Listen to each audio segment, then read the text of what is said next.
जय जिनेन्द्र। भक्तामर प्रणतमौलिमणि प्रभाणां मुद्योतकं दलितपापतमोवितानं सम्यक् प्रणम्य जिनपादयुगं युगादा बलम्बनं भवजले पतितां जनानां। बोलो श्री महावीर स्वामी की जय। अभी आदरणीय डॉक्टर ए के दिवाकर साहब से मधुर कंठ से मंगलाचरण सुना। अब आप सब अपने हाथों का श्रीफल बना लें और आचार्य श्री के चरणों में निवेदन करें। हे गुरुदेव, आज के मंगलमयी विषय स्टार्ट लाइफ स्मार्ट लाइफ पर हम सभी को अपना मंगल आशीर्वाद देने की कृपा करें। नमोस्तु गुरुवर, नमोस्तु गुरुवर, नमोस्तु गुरुवर। आज का पुरस्कार वितरण करने का सौभाग्य हमारे श्री अनिल कुमार जी, अक्षय कुमार जी, अजय कुमार जी आलिया परिवार को प्राप्त हुआ है। उनको बहुत बहुत धन्यवाद। आचार्य श्री के चरणों में नमोस्तु, नमोस्तु, नमोस्तु।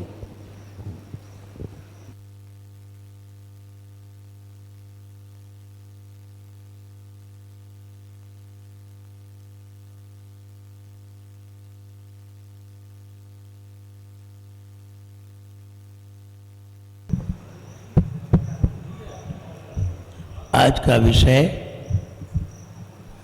Smart life start life.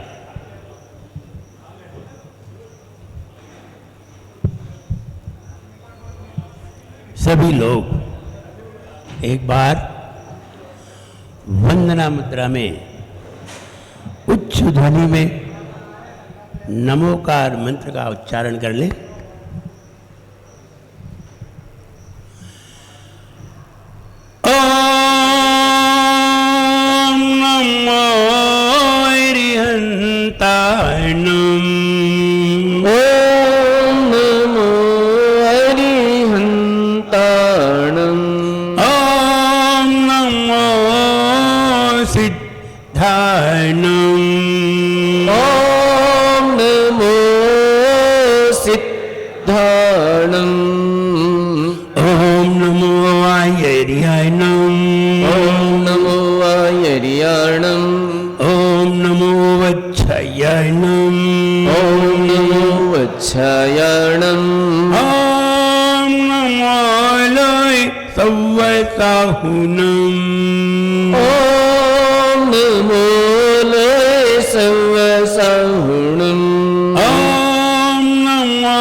भगवान की जय।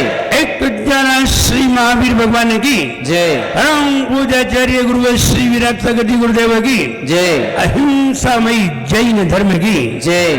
बोले परम पूज्य उच्चारणाचार्य भगवान गुरुवर श्री विनम्र सागर जी गुरुदेव की।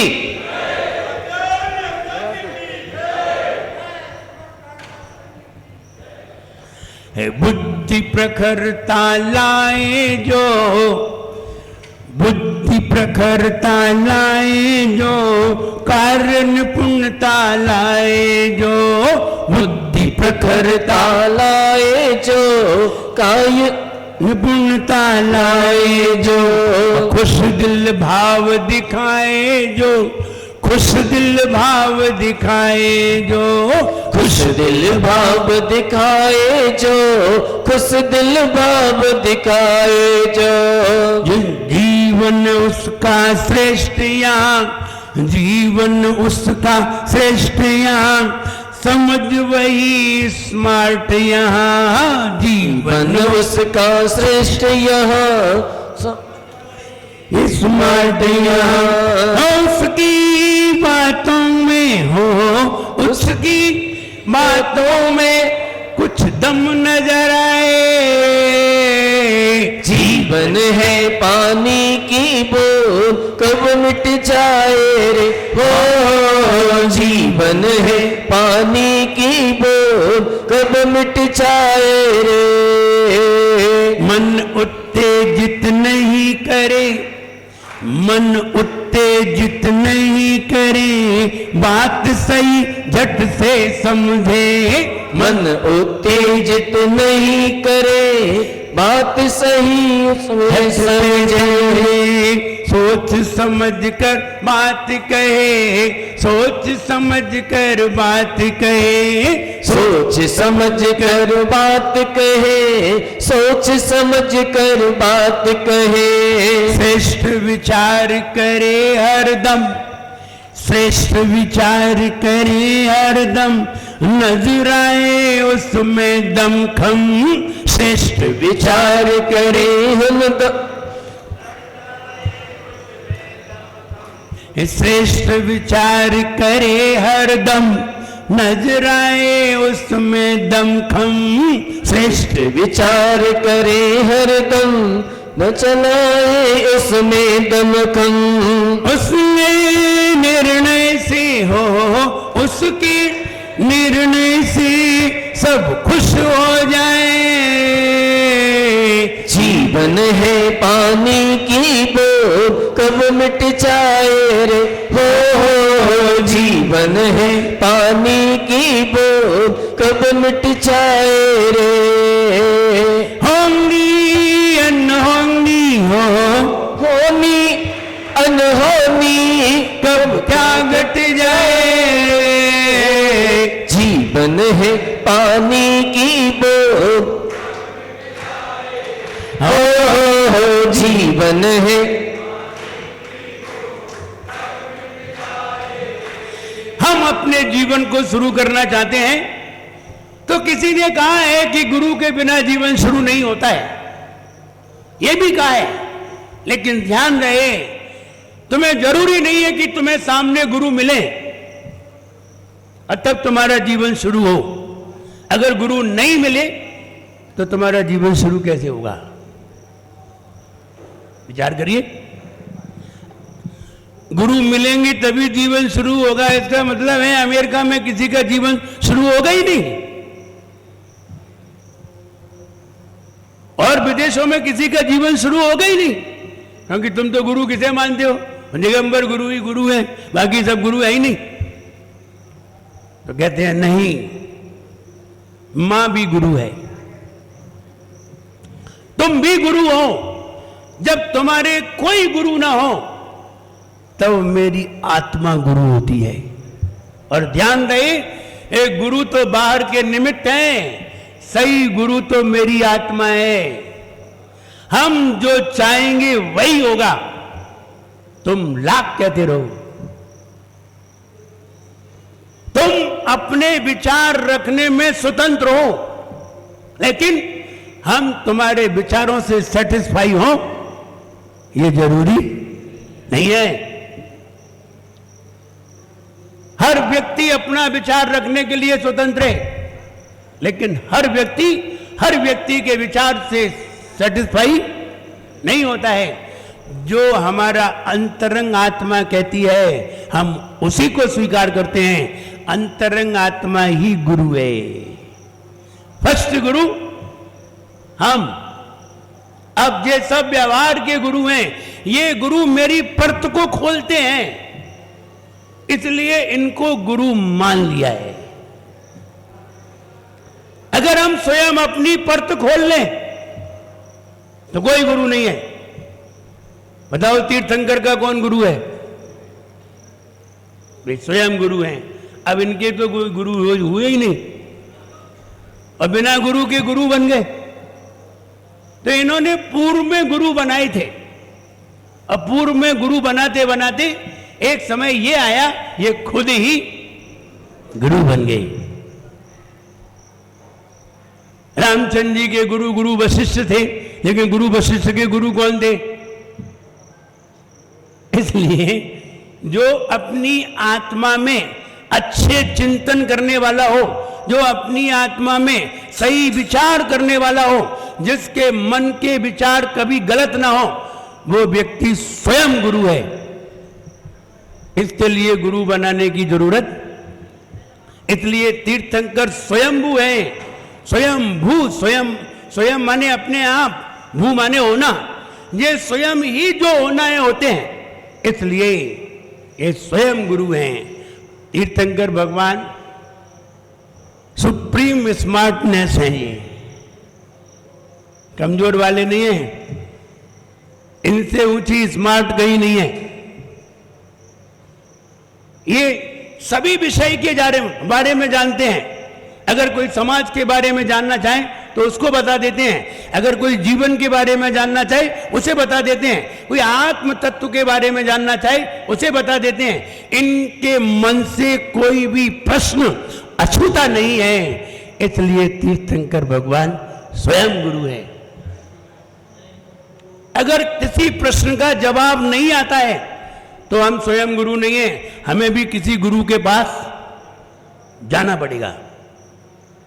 और जिसे किसी के पास न जाना पड़े और वो सभी प्रकार के प्रश्नों का उत्तर देने में समर्थ है, सुप्रीम स्मार्ट है। इससे बढ़िया स्मार्टनेस कहीं नहीं मिल सकती। इसलिए अगर हमें अपने जीवन में स्मार्टनेस पैदा करनी है तो ऐसे गुरु की आज्ञा को स्वीकार करिए। इन्होंने जो चिंतन बताए हैं उनको अपने जीवन में ढालिए। इन्होंने जो चिंतन बताए हैं उसे अनुभव में लाइए, उसका प्रयोग करिए, परीक्षा करिए। और अगर आप परीक्षा करने के योग्य नहीं हैं तो आप स्वीकार करिए। जो लोग परीक्षा नहीं कर सकते हैं वो लोग स्वीकार करते हैं, और जो लोग परीक्षा करते हैं वो स्वीकार भी करते हैं और परीक्षा भी करते हैं। बिना स्वीकार किए कभी परीक्षा नहीं होती, बिना स्वीकार किए कभी परीक्षा नहीं होती। इसलिए दो प्रकार के शिष्य हुआ करते हैं, एक आज्ञा प्रदानी होते हैं, एक परीक्षा प्रदानी होते हैं। एक वो होते हैं जो बात कही उसको वो अनुकरण करके अनुभव करते हैं। आपने कहा कि रात्रि में पानी छोड़ने से शांति मिलती है, चलो हम रात्रि में त्याग करके देखते हैं। 8 दिन के लिए रात्रि में पानी का त्याग, फिर आप अनुभव करते हैं शांति मिलती है या नहीं। अगर नहीं मिलती है तो आप कहिए कि आपका कथन गलत है, और अगर मिलती है तो भगवान का कथन सही है। ये परीक्षा प्रदानी है। एक में है, ठीक है महाराज आपने कह दिया है तो हम आज त्याग कर देते हैं, हम आहार देने आए हैं, आलू का त्याग करिए, मन तो नहीं है लेकिन अब आप नहीं मान रहे हैं तो कर देते हैं। ये आज्ञा प्रदानी है, परीक्षा प्रदानी नहीं है। परीक्षा प्रदानी उसका एक्सप्लेन करता है, एक्सप्लेन करके उसे स्पष्ट करता है और फिर अनुभव में लेता है ये बात सही है या नहीं है। जैसे मिर्ची खाते हैं तो मुंह जलता है, अब कैसे पता करें, कैसे पता करोगे कि मिर्ची खाने से मुंह जलता है? अरे खा के देखो, एक दिन खानी तो पड़ेगी ही, वरना लोग कहते रहेंगे और तुम कहते रहोगे बताओ जहर कैसा होता है, बताइए अंचल जी कैसा होता है। बोले हमें क्या मालूम, हमने ये खा के देखा है। अब हम खा के देखेंगे फिर बताएंगे, और खा के देखेंगे तो बता नहीं पाएंगे। इसलिए जहर कैसा होता है हम नहीं बता सकते, लेकिन जहर ऐसा होता है कि जहर से लोग मर जाते हैं। ये सही है क्योंकि सामने वाले ने खाया था और बस ये देख लिया था हमने, आगे स्वाद हमें भी नहीं मालूम। बहुत सी चीजों का स्वाद नहीं मालूम है लेकिन फिर भी हम जानते हैं। शराब बताओ कैसी होती है, हमें क्या मालूम शराब कैसी लगती है? बस इतना मालूम है कड़वी लगती है। कैसे मालूम? वो ऐसे मालूम है कि सामने वाला पीता है तो बहुत मुंह कड़वा कड़वा करता है, हाँ वो साथ में नमकीन और खाता है, नमकीन के साथ पीता है। तो हमने पूछा कि नमकीन के साथ क्यों पीते हो? बोले वो बहुत कड़वी लगती है। तो वो कह रहा है इसलिए मुझे मालूम है, लेकिन हमें उसके स्वाद की जानकारी, हम परीक्षा प्रदानी नहीं है, हम आज्ञा प्रदानी हैं। जो आज्ञा प्रदानी होते हैं वे भी सम्यक दृष्टि होते हैं, और जो परीक्षा प्रदानी होते हैं वे भी सम्यक दृष्टि होते हैं। अंतर इतना है, आज्ञा प्रदानी इतना कहता है कि शास्त्रों में लिखा है, भगवान ने कहा है, गुरुदेव ने कहा है, हम इसलिए मानते हैं। आगे नहीं जानते। परीक्षा बतानी एक्सप्लेन करके बताएगा, पूरा एक एक प्रयोग करके बताएगा। ये दोनों में अंतर है। जब प्रयोग करके बताया जाता है तो आपकी समझ में बहुत जल्दी आ जाता है। और आज्ञा प्रदानी तो हमने भी पढ़ा है शास्त्र में, हमें भी मालूम है, लेकिन हमें अभी वो स्वीकार नहीं हुआ है। इसलिए दुनिया में, अगर दुनिया में सबसे बड़ा कोई स्मार्टनेस पर्सन है तो कौन है? अनंत भगवान, क्योंकि वो बहुमुखी हैं, जो सभी तरह का ज्ञान अपने पास रखता हो और सभी तरह के निर्णय करने में सक्षम हो, वही स्मार्ट है। बढ़िया पैंट पहन लिया और शर्ट खुसली अंदर, बढ़िया टाई पहन ली और समझ रहे हैं हम बहुत स्मार्ट हैं। हाँ, स्मार्टनेस पैदा करने के लिए स्वच्छता होना भी जरूरी है। आपका शरीर, आपके वस्त्र अच्छे होना चाहिए। आपका शरीर सुंदर हो तो सबसे अच्छा है। आपके शरीर में कोई पीड़ा ना हो तो सबसे अच्छा है। आप सुंदर दिखें, ये भी है स्मार्टनेस में, लेकिन ये स्मार्टनेस का बाहरी अंग है, अंतरंग अंग नहीं है। बाहरी अंग हम भगवान की आराधना करें, भगवान के दर्शन करें, गुरुओं को नमन करें, गुरुओं की आज्ञा का पालन करें, देव शास्त्र गुरु की बात को माने, ये बाह्य आलंबन है। इससे नजर आता है कि आप धर्मात्मा हैं, लेकिन आप धर्मात्मा हो ये जरूरी नहीं है। मंदिर में आने के बाद भी, पूजन करने के बाद भी, सब कार्य करने के बाद भी आप सच्चे धर्मात्मा हो ये जरूरी नहीं है। ऐसे ही आप बाहर से खूब अच्छे दिखते हो, लेकिन आप स्मार्ट हो ये जरूरी नहीं है। स्मार्टनेस विचारों से है, ना कि बाहरी द्रव्य से। बाहर में तो लोग बहुत अच्छे अच्छे लगते हैं, बहुत अच्छे बनते हैं, जैसे होते नहीं है वैसे दिखते हैं, जैसे होते नहीं है वैसे दिखते हैं। व्यक्ति ने एक कार ली, कार क्यों ली मालूम है? कार इसलिए ली कि उसकी शादी नहीं हो रही थी। तो हमने पूछा फिर कार क्यों ले ली? आपको सामने ही तो दुकान है तुम्हारी, थोड़ी ही दूर पे दुकान है, तो तुमने कार क्यों ली? बोले कार से जाते हैं तो चार लोग देखते हैं। तो हमने कहा कि कार लेने का इतने सारे तुमने पैसे खर्च किए, क्या जरूरत थी? बोले शादी हो जाएगी फिर बेच देंगे। ये स्मार्टनेस नहीं है, दिखावा है। हम होते कुछ और हैं और दिखाते कुछ और हैं। इसको आचार्यों ने मायाचारी कहा है। और ऐसे लोग बाहर से भले ही स्मार्ट दिखें, लेकिन भीतर से स्मार्ट नहीं है। ये बाहर से भले ही लोग ये समझें कि इनकी लाइफ बहुत अच्छी है, लेकिन इनकी लाइफ अच्छी नहीं है। इनकी लाइफ की शुरुआत भी नहीं है। अच्छा खाने से, अच्छा पहनने से, अच्छा रहने से आपकी लाइफ शुरू नहीं होती। अच्छे विचारों से, अच्छे भावों से और अच्छे अनुकरण से आपकी लाइफ शुरू होती है।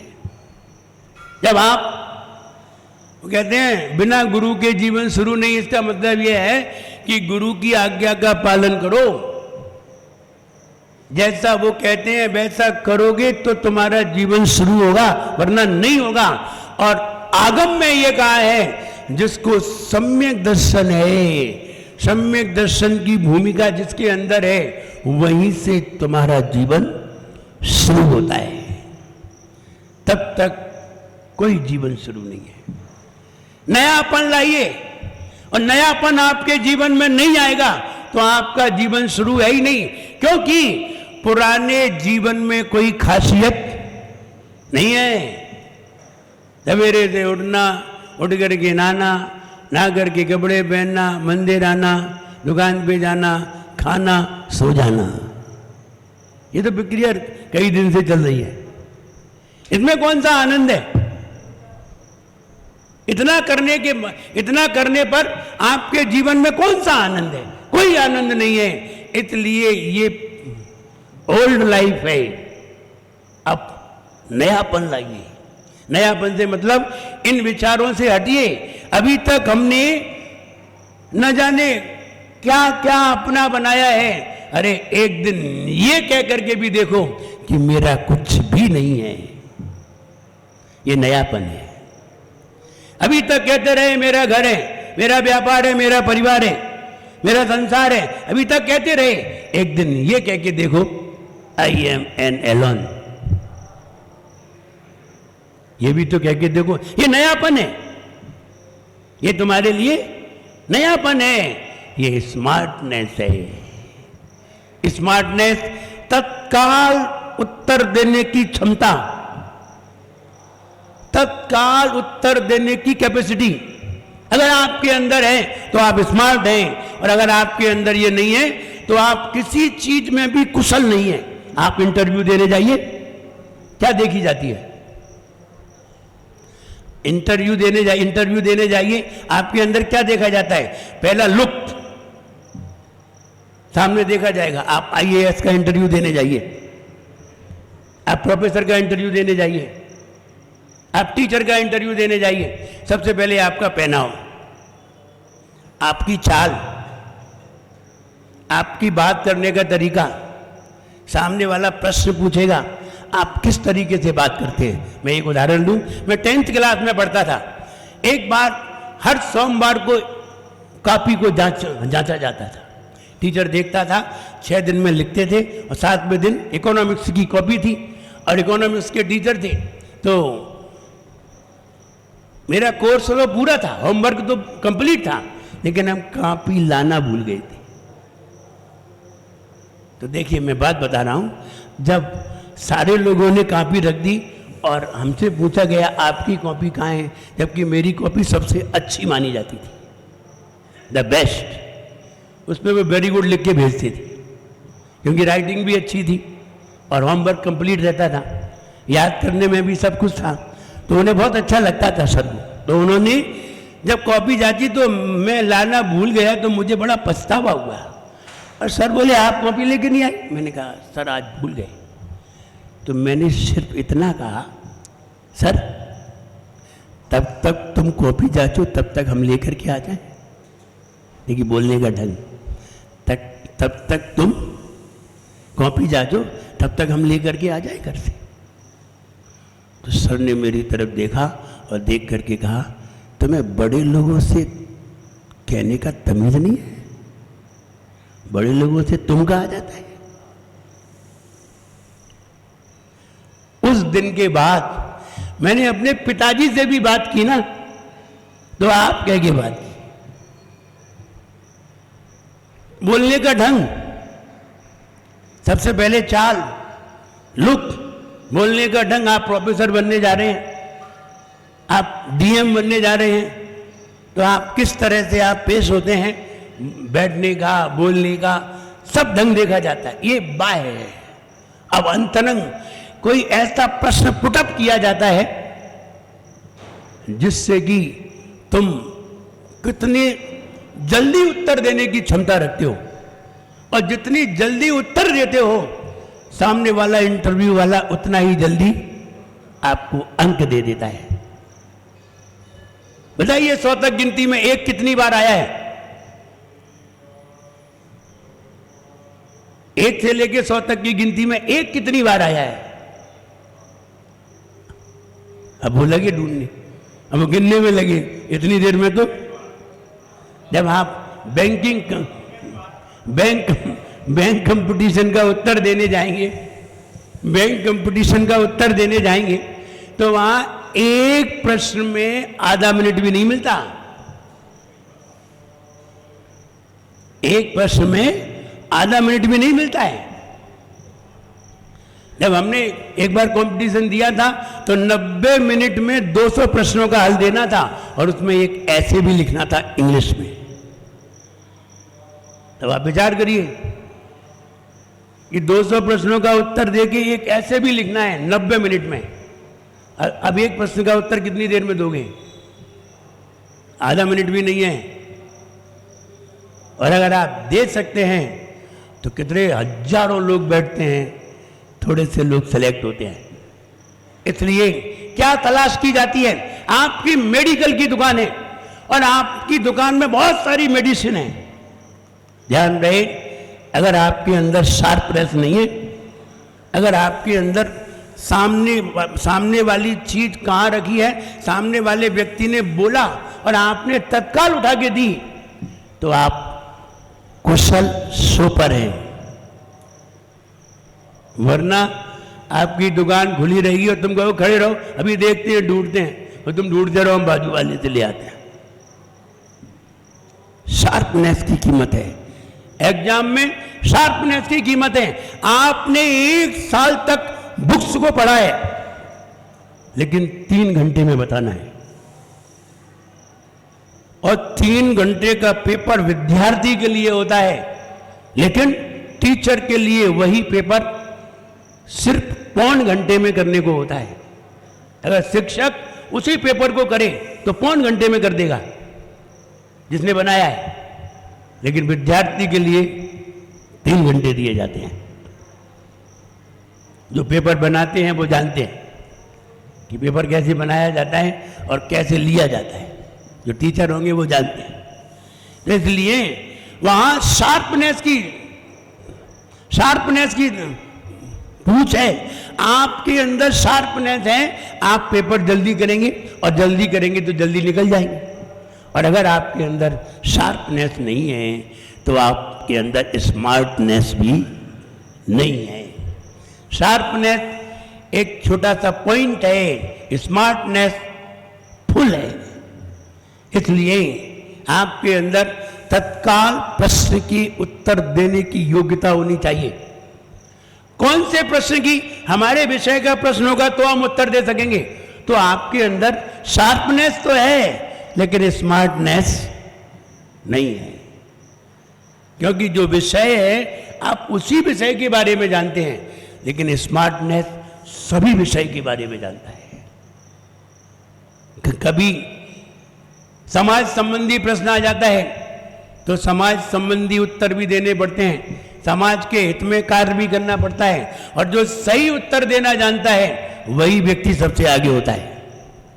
जो सही उत्तर देना नहीं जानता उसको पीछे कर देते हैं। भैया तुम कुछ नहीं दे पाओगे उत्तर। मान लीजिए डीएम ने आपसे प्रश्न पूछा, समाज के बारे में प्रश्न पूछा, क्या उत्तर देंगे आप? तो जो समाज के प्रतिनिधि होते हैं, समझदार लोग होते हैं, वे ही उत्तर देते हैं और कोई नहीं देता।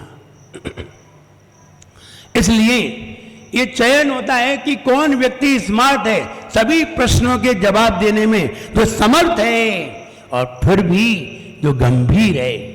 गंभीर का मतलब है जो जिस पद के योग्य है वो उसी पद के योग्य हो, मर्यादित है, मर्यादा में रहता है। जैसे हम महाराज हैं और महाराज से कोई प्रश्न पूछने आए, कोई अधिकारी प्रश्न पूछने आए, कोई भी आए, तो हमें महाराज की मर्यादा में रह करके उत्तर देना चाहिए, है ना। हम बैठे हैं ना कि हम खड़े होकर उत्तर देने लगे, नहीं, मेरी मर्यादा है। आप भले ही हमसे खड़े होकर प्रश्न पूछें, लेकिन हम आपको उत्तर खड़े होकर के नहीं देंगे। मर्यादा है, हम अपनी मर्यादा में उत्तर देंगे, अपने धार्मिक शब्दों में अपनी बात रखेंगे, तुम्हारे शब्दों में बात नहीं रखेंगे। ये मर्यादाएं हैं। तो जो मर्यादा में रहे, बात बात पर उत्तेजित न हो, प्रसन्न चित्त रहे, ये सबसे बड़ी विशेषता है स्मार्टनेस की। इनसे स्मार्ट होते हैं ना कि अच्छे लुक दिखाने से। है लोग बढ़िया क्या क्या उल्टी कैप लगा लेते हैं, टेढ़ी मेढ़ी कैप लगाते हैं, समझते हैं हम बहुत स्मार्ट हैं। मोटरसाइकिल पे घूम रहे हैं, सिगरेट मुंह में लगाए हैं, समझ रहे हैं हम बहुत स्मार्ट हैं। महिलाएं होटल में खाना खा रही हैं, कहती हैं हम बहुत स्मार्ट हैं। क्यों अपने कुल को लजाते हैं? पहली बात तो होटल में किसी को खाना नहीं चाहिए अगर आप अपने घर की इज्जत बनाना चाहते हो तो। सबसे पहली बदनामी होती है होटल में खाने से। इसका मतलब है आपके घर में कोई बनाने वाला आपकी पत्नी की बदनामी, और अगर पत्नी ना हो तो मां की बदनामी, और मां ना हो तो कुल की बदनामी। इनके पिताजी तो कितने अच्छे थे, इनके पिताजी तो कितने धर्मात्मा थे, और ये देखो, तो अपने कुल का नाम बदनाम होता है, पत्नी के पिता का नाम बदनाम होता है। इसके पिता ने यही सिखाया था, क्या जवाब दोगे? इसलिए तुम ये मत समझो कि हम होटल में खा रहे हैं तो स्मार्ट हैं, तुम बेवकूफ हो। इसलिए होटल में तो कभी खाए ही नहीं, बाजार में कभी खड़े होकर के नहीं खाना चाहिए। नहीं तो कोई चाट के ठेले पे खड़े होके खाते हैं, बहुत बड़ी नीचता का प्रतीक है। यह आपको मालूम नहीं है कि बाजार में खाना और कितना खराब लगता है बाजार में खाने से। इसलिए आप समझते हैं हम स्मार्ट हैं, नहीं नहीं, आप कहीं से भी स्मार्ट नहीं हैं, आप बिना बुद्धि के आदमी हैं। जरा सा भी सोचते ना अपने कुल के बारे में, जरा सा सोचते अपने पिता के बारे में, जरा से सोचते अपने व्यवहार के बारे में, जरा से सोचते अपनी इज्जत के बारे में, तो तुम्हें पता चल जाता कि हमें यहां ऐसा नहीं करना चाहिए, वरना हमारी कोई भी इज्जत नहीं करेगा। और कई लोग आज की फैशन में चल करके और समझते हैं हम बहुत स्मार्ट हैं, फटे फटाए पेंट पहन लेते हैं, यहां फटा यहां फटा यहां फटा, और समझते बहुत स्मार्ट है। दरिद्रता का प्रतीक है। जो बच्चे, जो लोग ऐसे कपड़े पहनते हैं और ऐसे कपड़े पहन के कहीं मंदिर आ जाए, समझना चाहिए भगवान ऐसा आशीर्वाद देंगे, फिर ऐसे ही कपड़े मिलेंगे, फिर तुम्हारा तन ढकने को कपड़े तक नहीं होंगे। इसलिए हम कहां जा रहे हैं? हम भगवान के पास जैसे आते हैं, ईश्वर तुम्हें उससे भी अच्छा बनाता है। तुम जैसे आते हो, तुम जैसी द्रव्य चढ़ाते हो, वो तुम्हें उससे भी अच्छी भेजता है। तुम जैसा संत को खिलाते हो, वो उससे भी अच्छा तुम्हें भेजता है, उससे अच्छा, कई गुना अच्छा। तुम मोती चढ़ा के देखो, वो हीरे भेजेगा। तुम मोती चढ़ा के देखो, तुम, वो हीरे भेजेगा। वो जब चावल चढ़ाते हो तो वो खीर भेज देता है। तुम मोती चढ़ा के तो देखो, वो हीरे बना के भेजे। तुम जरा सी द्रव्य चढ़ाते हो, वो घर भर देता है। इसलिए समझिए, वो तुम्हें कई गुना देता है। तुम इतना फटा पहन के आओगे, वो पूरा फटा भेजेगा, क्योंकि तुम्हें ऐसा पसंद है। बढ़िया पहन के आइए। ये कहा है कि भगवान की आराधना इतने अच्छे वस्त्रों से की जाए जैसे वस्त्र तुम्हारे मेहमानी में भी ना हो। क्योंकि जितने अच्छे वस्त्रों से, जितनी अच्छी द्रव्य से भगवान की आराधना की जाती है, उससे कई गुना अच्छी तुम्हें दी जाती है। अपनों को फटे पहनेंगे तभी तो अच्छे आएंगे, नहीं फिर फटे फटाए आएंगे। इसलिए गंदे कपड़े, जर्जर कपड़े, मैले कपड़े, पुराने कपड़े, इनको पहन करके भगवान का अभिषेक कभी भी ना करे, भूल करके भी ना करे। और मंदिर के कपड़े तो कभी भी ना पहने। मंदिर के कपड़े दान के कपड़े होते हैं।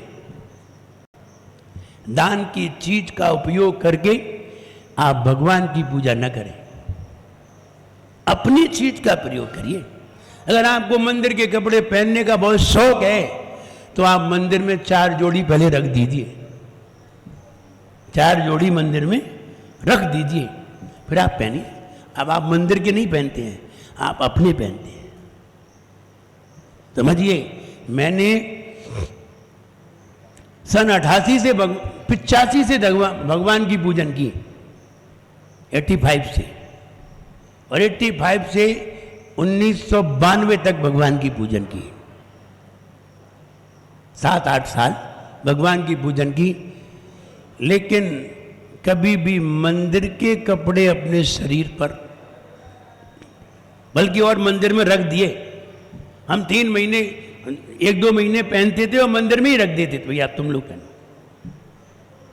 लेकिन मंदिर के कभी नहीं पहने। समझिए, ये मेरे पिताजी के संस्कार हैं। मुझे याद आता है मेरे पिताजी का एक बार कोई उनके मित्र कुर्ता मांग करके ले गए, बोले हम मुंबई जा रहे हैं, लौट के आएंगे तो दे दे। माँ थी, पिता थे नहीं, तो माँ ने दे दिया। इनके परम मित्र थे। जब वो मुंबई से आकर के 8 दिन बाद वो कुर्ता को वापस करने आए, देने आए, तो पिताजी ने वो कुर्ता पहना नहीं, बोले अब नहीं पहनेंगे, किसी दूसरे ने पहन लिया है, अब नहीं पहनेंगे। वो कुर्ता रखा रहा जैसा हुआ, लेकिन उन्होंने पहना नहीं। कहने का मतलब ये संस्कार है, और ये संस्कार थे और आज भी हैं। ऐसा नहीं है आज भी नहीं है, आज भी हैं। इसलिए समझिए हर चीज को। ऐसा इसलिए करते हैं कि हम अच्छे विचारों को करने वाले हैं, मंदिर में आए हैं, अच्छे वस्त्र पहन करके आइए, सुंदर वस्त्र। ये हमारी स्मार्टनेस का प्रतीक है। इसलिए अच्छे विचार, हमेशा प्रसन्न रहना, हमेशा खुश रहना, और कोई भी तर्क देने में, कोई भी प्रश्न का उत्तर देने में आपके अंदर जो शीघ्रता है, तेज है, यही स्मार्टनेस है। अगर ये आपके अंदर नहीं है, आपने किताब तो पूरी पढ़ी और उत्तर अब वो याद नहीं आ रहा है, देख करके बताएंगे, आप कहीं भी सफल नहीं होंगे। कहाँ मेडिसिन रखी है, ढूंढ करके देंगे, आप कहीं भी सफल नहीं होंगे। इसलिए तत्काल उत्तर देने की क्षमता, जैसे आप हमसे प्रश्न पूछते हैं तो हम ये थोड़ी कहते हैं कि उत्तर तुम्हें कल देंगे, तुम पूछो तो तुम्हें तत्काल उत्तर देंगे। ये शार्पनेस, यही स्मार्टनेस है। जो तत्काल, हर एक व्यक्ति तत्काल उत्तर देने की क्षमता नहीं रखता, और जिसमें होती है उसको प्रज्ञावान कहते हैं। ध्यान रहे, नए नए आविष्कार करना, नए नए आविष्कार करना, नए नए सॉफ्टवेयर बनाना, नए नए आविष्कार करना। जैसे कि पहले, आज से 20 साल पहले मोबाइल कहाँ थे? 20-25 साल पहले मोबाइल कहाँ थे? किसी ने इजाद किए। ये स्मार्टनेस है। नए नए आविष्कार, नए नए विचार, नए नए चिंतन, नए नए अनुभव, नया नया तरीका। हमने आपको भक्तामर पढ़ाया, पुराने तरीके से पढ़ाते तो आप उठ के भाग जाते। नया तरीका बताया तो आपकी समझ में आई। नए तरीके आना, नए नए तरीके निकालना, इजाद करना। हम व्यापार करते हैं, कोई नया तरीका निकालना व्यापार करने का, आप सफल हो जाएंगे। नहीं निकालेंगे, सफल नहीं होंगे। इसलिए नया तरीका निकालोगे तो आप बढ़ते चले जाओगे, और पुराने ढर्रे पे चले तो कुछ नहीं पाओगे। पूजन ऐसे ही करते रहे जैसे हमारे पुराने बुजुर्ग करते रहे तो कुछ नहीं मिलेगा। कोई नए ढंग से लाइए और नया ढंग निकालिए पूजन का, जिसमें आपको आनंद आए और आपको आनंदित होता देख करके दूसरे लोग भी आनंदित हो जाएं। जब हम पूजन पढ़ते हैं तो केवल हमें ही आनंद नहीं आता है, सुनने वाले को भी आनंद आता है, वो भी भूल जाता है। एक बार जब मैं पूजन कर रहा था तो एक जज देखने के लिए आए कि ये लड़के पूजन करते हैं या नहीं करते हैं। वो जज जब पूजन देखने के लिए आए और उन्होंने 3 दिन पूजन देखी, क्योंकि उन्हें निर्णय देना था, फैसला देना था। तो बोले हम देखने जाएंगे, और जैन थे।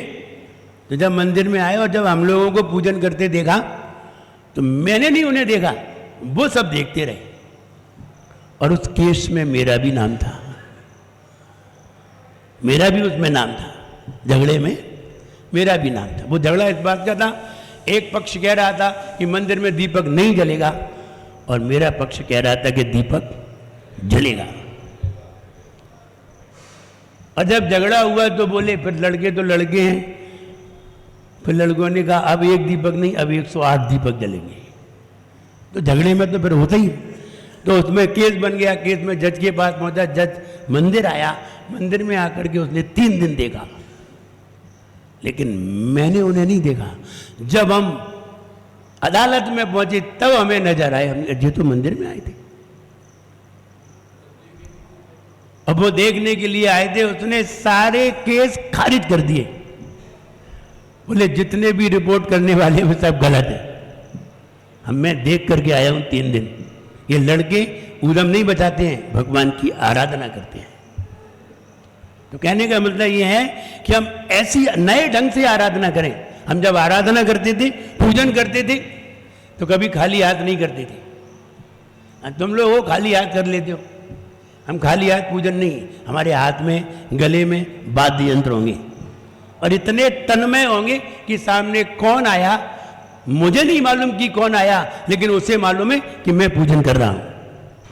ऐसी पूजन होनी चाहिए, आनंदित करने वाली। कुछ भी पढ़ो, आनंद आए। मैं बंदो जिन देव को करियति निर्मल भाव, कर्मो बंद की छेदने और न कछु पाए। जब हम गाएं तो सारे लोग गा उठे।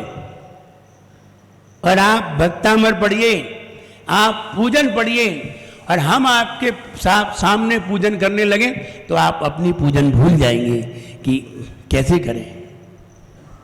एक व्यक्ति ने प्रश्न किया, बहुत विद्वान थे, उन्होंने प्रश्न किया कि आप इस तरह पूजन करते हैं, इस तरह पूजन नहीं करना चाहिए। हमने क्यों? कि बोले कि मैं दर्शन करने गया था तो मैं दर्शन करना भूल गया। तो उसने कहा, तो हमने कहा इसमें मेरी गलती तो नहीं है, गलती तो आपकी है। आप भूले क्यों? आप भूले क्यों? आप ये बताइए। उन्होंने प्रश्न किया, हम शास्त्र की गद्दी पे बैठे हुए थे, वो उन्होंने प्रश्न पुटअप कर दिया। यद्यपि मेरी उम्र उस समय 22-23 साल की थी और सामने वाले की उम्र उस समय 65 साल की थी, और वे बहुत विद्वान में माने जाते थे। उन्होंने प्रश्न किया, अगर कोई पूजन कर रहा है, जोर से पूजन कर रहा है, और सामने दर्शन वाले के लिए बाधा हो जाए, तो बताइए उसे ज्ञानावर्णी कर्म का बंद होगा कि नहीं? हमने कहा नहीं होगा। बोले कैसे? मैंने कहा मेरे भाव में तुम्हारे ज्ञान में बाधा डालने का भाव है ही नहीं, तो मुझे कर्म का बंद होगा ही नहीं। चुपचाप रह गए, बोले नहीं। बोले बालक तो छोटा है लेकिन उत्तर तर्क का है कि मेरे भाव में नहीं है तो बंद नहीं होगा। तुम भूल गए हो, ये तुम्हारी गलती है, मेरी गलती नहीं है, गाने वाले की कोई गलती नहीं। और तुम भूल गए हो तो भी तुम नमोकार मंत्र पढ़ना भूले हो, लेकिन हमारी पूजन सुनना तो नहीं भूले। तुम्हारे नमोकार मंत्र से हमारी पूजन ज्यादा महत्वशाली है, वो भी तुम्हारे कान में जाकर के शुभ भाव बना रही है, गलत भाव नहीं बना रही है। ना मुझे पाप का बंद होगा, ना तुम्हें पाप का बंद होगा। बहुत आनंदित हुए और उन्होंने मेरे पिताजी से आकर के प्रशंसा की। बोले वो भी एक छोटा पंडित है, तुम तो पंडित हो ही, वो भी एक पंडित है और सही तर्क के जवाब देता है। भले ही आगम के जवाब नहीं थे, तो हमने कहा इसे ही शार्पनेस कहते हैं, इसे ही स्मार्टनेस कहते हैं। आप जितना बढ़िया विचार करोगे उतनी ही बढ़िया तुम्हारी लाइफ होगी, इतनी अच्छी स्मार्टनेस होगी उतनी ही अच्छी तुम्हारी लाइफ होगी, और जितना अच्छा लक्ष्य होगा उतनी ही बढ़िया तुम्हारी लाइफ होगी। इसलिए सबसे पहले स्मार्ट बनने की जरूरत है। स्मार्ट बनने के लिए भी बहुत सारे तथ्यों की जरूरत हम आपको बता रहे हैं। सबसे पहले आप, यानी कैसे हम स्मार्ट बने, आपको हम तरीका बताते हैं। नंबर 1, आप सवेरे ब्रह्म मुहूर्त में उठिए।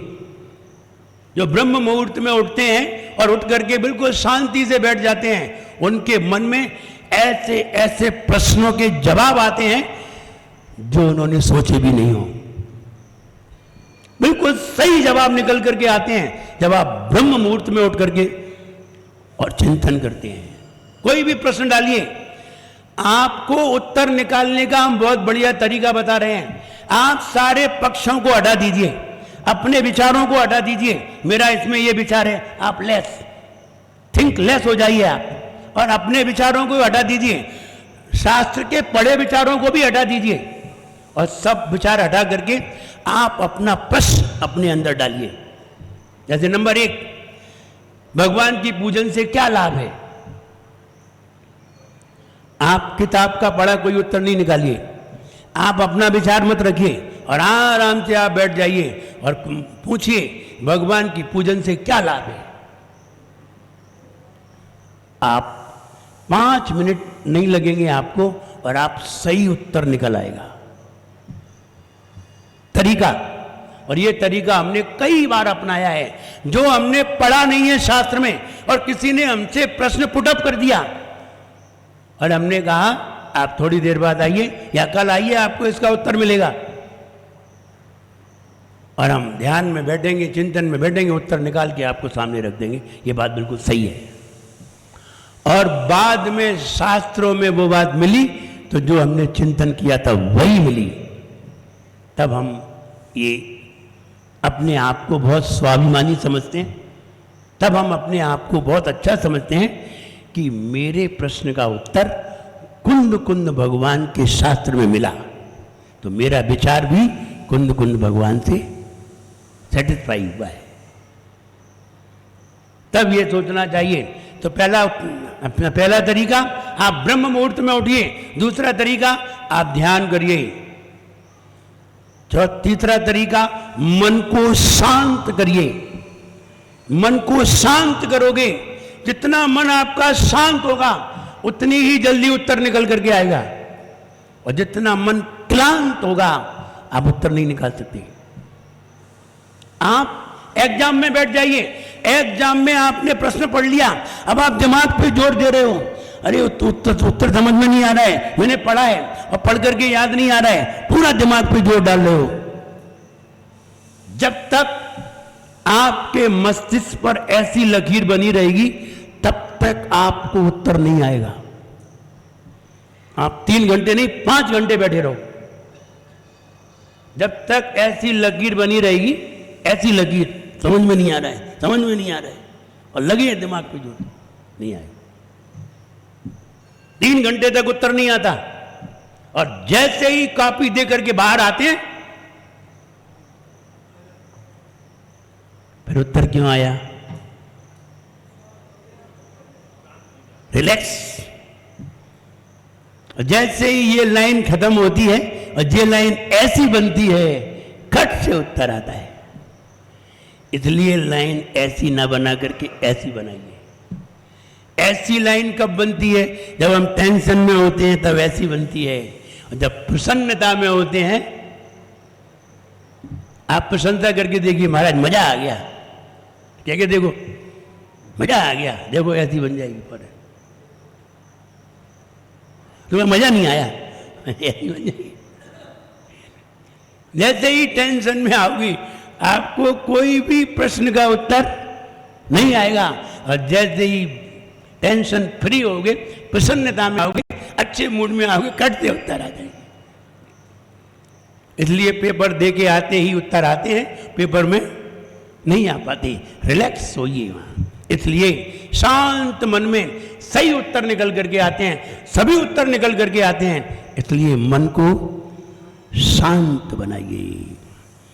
गुरु ने आ मेरे दिल का, गुरु ने आ मेरे दिल का अंधेरा सब मिटाया है।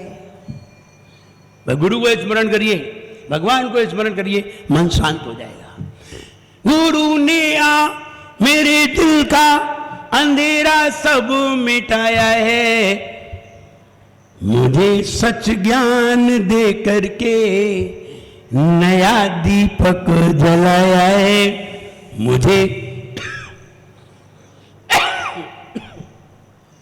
मुझे सच ज्ञान दे करके नया दीपक जलाया है।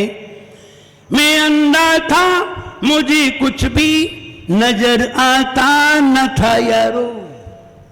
मैं अंधा था, मुझे कुछ भी नजर आता न था यारो, गुरु ने ज्ञान का सुरमा मेरी आंखों लगाया है। वो ज्ञान का सुरमा लगा देते हैं। इसलिए अगर सामने है तो तत्काल उत्तर मिलता है, और स्मरण करने से थोड़ी देर में मिलता है, लेकिन मिलता है। सामने है तो देर नहीं लगती, ऑनलाइन मंगाओगे तो देर लगेगी, और सामने दुकान पे खड़े हो तो क्या देर लगनी है, तो लो और चलो। और ऑनलाइन में तो देर लगेगी। ऐसे ही अगर सामने गुरु है तो उत्तर तत्काल मिलता है, और नहीं है तो उनका स्मरण करने से हमारे जीवन में वे उत्तर निकल करके आते हैं। इसलिए जल्दी उठिए, उठ करके ध्यान करिए, ध्यान करके ईश्वर की आराधना करिए।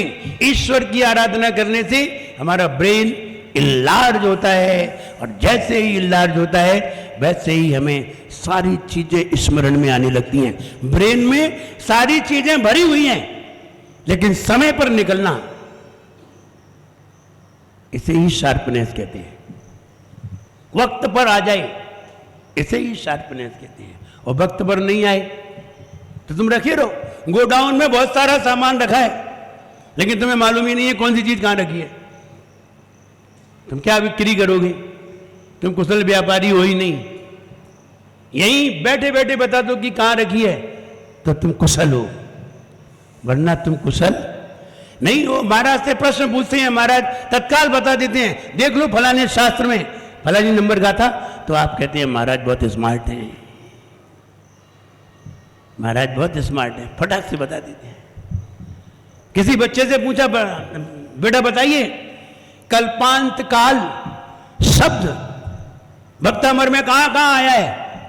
बच्चे ने फटाक से बता दिया, 4 नंबर में और 40 नंबर में आया है। वह बच्चा बहुत स्मार्ट है, बच्चे ने तत्काल बता दिया 4 नंबर में और 40 नंबर में आया है, तो तुम कहो बच्चा बहुत स्मार्ट है। तुमने पूछा बताइए स्वर्ग शब्द भक्तामर में कहां आया है, कौन से छंद में आया है? बोले 35 नंबर में आया है। बोले बच्चा बहुत स्मार्ट है, तुम ताली बजाने लगोगे।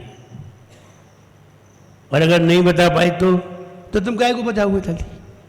इसलिए तत्काल उत्तर देने की क्षमता ऐसे ही नहीं आती, चिंतन करने पे आती है। आप किसी भी विषय का अच्छा चिंतन करिए, अच्छा मंथन करिए, आपको उसका विस्तार मिलेगा। और विस्तार ही नहीं, आपको उसमें से बहुत सारी विशेषताएं प्राप्त हो जाएंगी। एक चीज पर लोग बार बार चिंतन करते रहते हैं, वे उसके विशेषज्ञ हो जाते हैं। कोई हड्डी रोग विशेषज्ञ, कोई आई रोग विशेषज्ञ, कोई हार्ट रोग विशेषज्ञ, ये उसी पे रिसर्च करते रहते हैं। जो रिसर्च करते रहते हैं तो विशेषज्ञ हो जाते हैं। ऐसे ही किसी भी बात पर बार बार चिंतन करने से हमारे अंदर स्मार्टनेस पैदा होती है, और अगर बार बार चिंतन नहीं करते तो स्मार्टनेस पैदा नहीं होती। हमने बहुत सारे चिंतन लिखे हैं, और हम बहुत सारे चिंतन आपको बता सकते हैं, लेकिन समय की सीमा है, और समय अपना हो भी चुका है। समय होने के कारण हम आपको और आगे बताने का प्रयास करेंगे। हमें धार्मिक शिक्षण जरूर प्राप्त करना चाहिए। अगर आपको स्मार्ट बनना है, ध्यान रहे, आप एमएससी करेंगे, आप सिर्फ साइंस और मैथ पढ़ सकेंगे।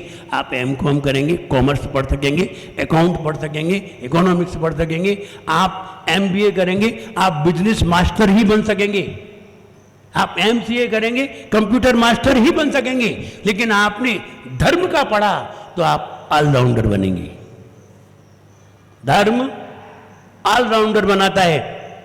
ये एक एक विषय को पढ़ाते हैं। इसलिए एकम जानाति सो सब्बम जानाति, जो एक को जानता है वो सबको जानता है, और जो अन्य को जानता है वो ना एक को जानता है ना सबको जानता है, वो किसी एक को जानता है। इसलिए एकम जानाति, खुद को जानो, सारी दुनिया अपने आप जान जाओगी। भगवान महावीर ने किसी को भी नहीं जाना, सिर्फ खुद को जाना। और खुद को जाना है वे सबसे सुप्रीम स्मार्टनेस पर्सन है। इनसे बड़ा कोई स्मार्टनेस है ही नहीं। इसलिए, और ऐसा नहीं है उन्होंने पैंट शर्ट बढ़िया पहने हो 3 पीस वाली नहीं पहने। इनको पहनने से स्मार्टनेस नहीं होती। स्मार्टनेस तो अपने भावों से, विचारों से होती है, ज्ञान से हुआ करती है। ऐसा ज्ञान सबके अंदर आए। हमारी आंख से ही सब यहां इजहार होता है। आंख सब कुछ बताती है। कलाकार को आंख बनाते समय बहुत सोचना चाहिए। नाक कान बनाते समय कोई खास बात नहीं है। आंख बहुत कुछ इशारा देती है। आंख ही सब बताती है। हमारी आंख से ही सब यहां इजहार होता है। और आप भी भगवान का दर्शन करने जाते, कहां देखते हैं? कहां देखते हैं? आंखों में। और आप महाराज को देखते तो कहां देखते हैं? बोले आंखों में। वही सब दिख जाता है। वही सब दिख जाता, वो सब बता देती है कि आप हमसे नाराज हो, प्रसन्न हो, अच्छे लग रहे हैं हम कि नहीं लग रहे हैं, सब बताती है।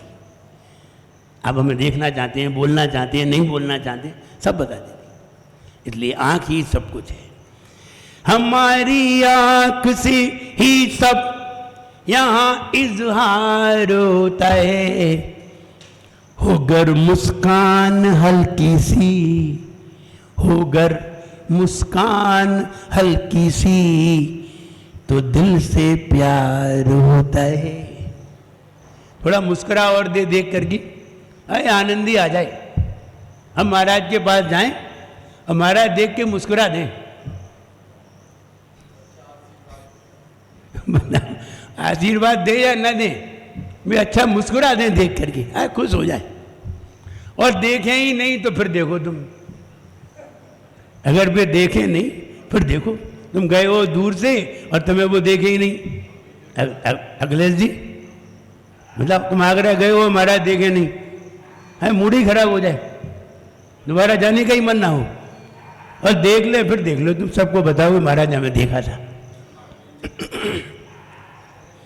हमारी आंख से ही सब यहाँ इजहार होता है। होगर मुस्कान हल्की सी, तो दिल से प्यार होता है। तहे दिल से जिसे गुरु ने दिया आशीष प्यारा सा,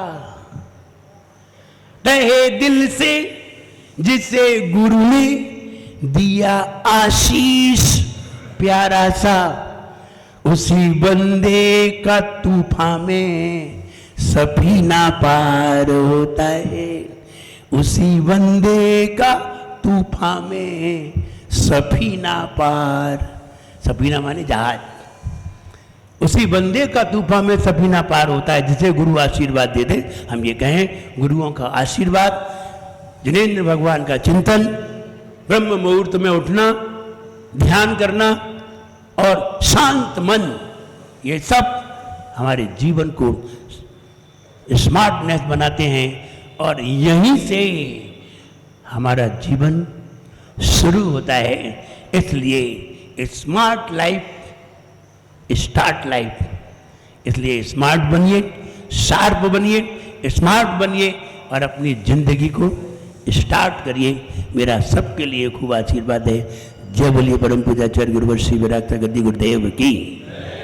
जब भी बहुत सारी बातें रह गई, अभी प्रतिभा की रह गई, प्रज्ञा की रह गई, मेधा की रह गई, बुद्धि की, प्रज्ञा की, ज्ञान की, बहुत सारी बातें रह गई हैं, लेकिन समय उतना ही है।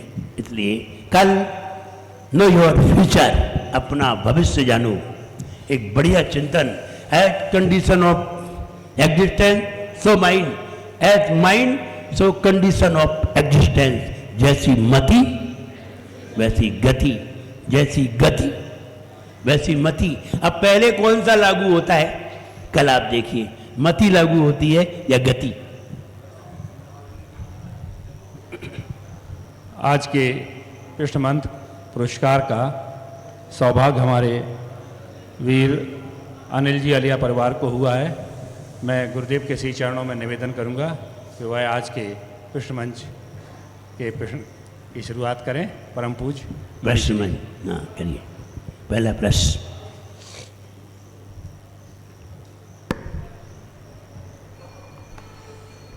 शार्पनेस और स्मार्टनेस में क्या अंतर है?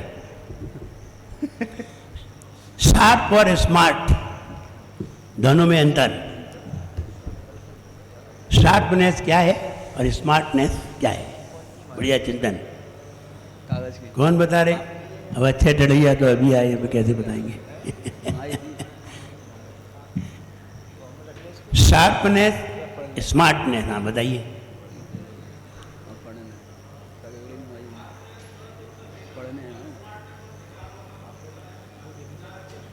स्मार्टनेस माने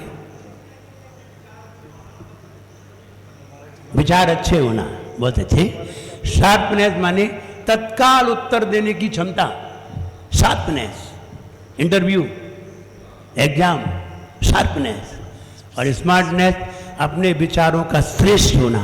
बिल्कुल सही उत्तर है। स्मार्टनेस और एक चिंतन है, स्मार्टनेस बहुमुखी होना, सभी प्रकार के प्रश्नों के उत्तर देने की क्षमता होना।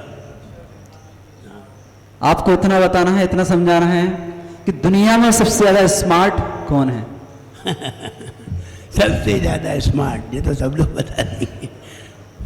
सुप्रीम स्मार्टनेस पर्सन दुनिया में कौन है? हाँ बताइए, आगे से बताइए। फर्स्ट लाइन ये आपके पीछे बता रहे। दुनिया में सबसे ज्यादा स्मार्टनेस है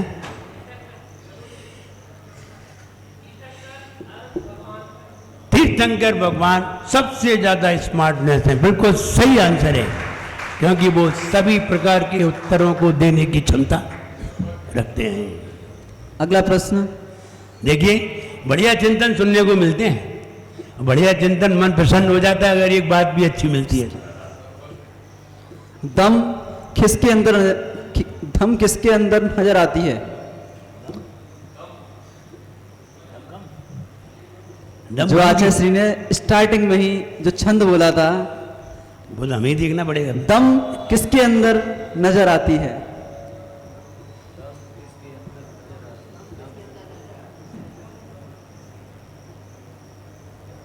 ये भी बहुत सरल है और प्रश्न बड़ा है, उत्तर बहुत छोटा है। दम खम किस में नजर आती है? किसी ने छंद लिखा होगा, अभी इधर से बताया था। इधर की पारी तो बिल्कुल शांत बैठी है। अच्छा, चिंतन कर रही है शांत मन से ढूंढ रही है उत्तर। तो आपने बताया शांत मन में जल्दी उत्तर आता है। दम खम किस से आती है? दम कम नहीं, दम खम। हाँ, छोटा बालक बता रहा है, बताइए। श्रेष्ठ विचारों से, बिल्कुल सही उत्तर है। श्रेष्ठ विचार करें हमदम, श्रेष्ठ विचार करें हमदम, उसमें नजर आए दम खम। अगला प्रश्न। अगला प्रश्न। टेंशन में और प्रसन्नता में हमारे माथे पर कैसी लकीरें बनती हैं? क्या? टेंशन में और प्रसन्नता में हमारे माथे पर कैसी लकीरें बनती हैं? माथे पर लकीर कैसी बनती है? टेंशन एंड प्रसन्नता दोनों में अलग अलग लकीर कैसे बनती है? कौन बता रहे? प्रदीप भैया बता रहे। आपने पहले बताया था कि नहीं? है ऐसी ऐसी प्लस बन जाता है डॉक्टर का निशान। टेंशन में ऐसी और प्रसन्नता में ऐसी। बिल्कुल सही उत्तर है। टेंशन में खड़ी लकीर होती है और प्रसन्नता में लेटी लकीर होती है। अगला प्रश्न। जिनेंद्र भगवान की आज्ञा को मानने वाले लोग कितने प्रकार के होते हैं? जिनेंद्र भगवान की आज्ञा को मानने वाले लोग भगवान की आज्ञा को मानने वाले लोग कितने तरह के होते हैं? ज्यादा तरह के नहीं होते। जिनेंद्र भगवान की आज्ञा को मानने वाले लोग कितने तरह के होते हैं बताइए? नहीं आप नहीं, इधर से, हाँ बताइए कितने तरह के? 2 तरह की। कौन कौन सी? आज्ञा प्रदानी और परीक्षा प्रदानी। एक वो होते हैं जो आज्ञा मान के कार्य कर लेते हैं, और एक वो होते हैं जो एक्सप्लेन करते हैं। क्लियर?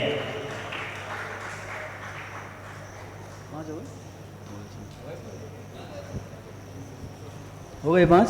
हाँ 5 प्रश्न हो गए हैं। और ये टोकन वाला के पहले एक छोटा सा कार्यक्रम है कि महाराज श्री अनंत सराफ का देवगढ़ टाइम्स, इस पर इन्होंने जो पूरे 5 दिन से 6 दिन से जो अपना शिविर चल रहा है, अनंत सराफ है कहाँ? वो उपलब्ध नहीं हो पाए हैं। क्यों नहीं हो पाए? कवरेज उन्होंने बहुत अच्छा किया है, और विभिन्न पेपरों में भी, दैनिक जागरण, दैनिक अमर उजाला और अन्य पेपरों में भी बहुत अच्छा कवरेज आया है। तो इस विशेषांक का जो है विमोचन करने के लिए मैं पंचायत समिति के अध्यक्ष आदरणीय अनिल जी अंचल साहब, डॉक्टर अक्षय जी टड़ैया महामंत्री जी, श्री प्रबंधक कपूरचंद जी लागोन, कोमल दादाजी निर्माण प्रमुख, अखिलेश जी गदियाना, मनोज जी बबीना और श्री सनत जी खजुरिया एवं आलिया परिवार इसका विमोचन करे, गुरु जी के को सानंद भेंट करे। दाऊ श्री चंद जी अनोरा। कल का प्रवचन वही होगा और इसी समय पर होगा, बस अंतर इतना है कि 9:30 बजे खत्म हो जाएगा, इसलिए समय पे अपने समय को ध्यान रखें। कल का प्रवचन इसमें लिखा है, इसलिए होगा और वहीं होगा।